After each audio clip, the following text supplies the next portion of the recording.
Nagturo ko ang puso ko. Kung sakaling iwanan ka niya,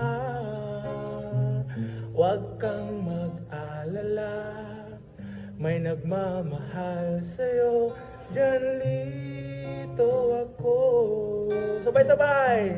Alright mga kaibigan, live tayo ngayon sa ating... Ha?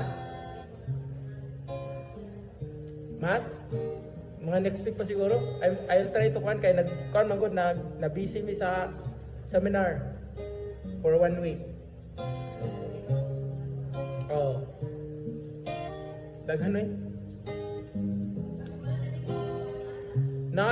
Actually, alright, so para sa mga kaibigan natin dyan, shout out po. Ako po ay si Jan Lito.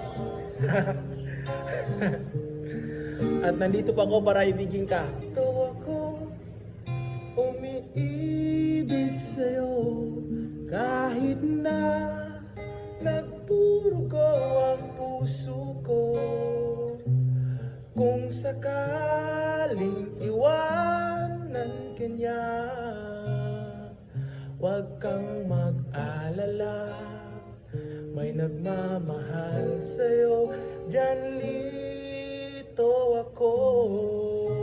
Alright, tandaan nyo yan ha.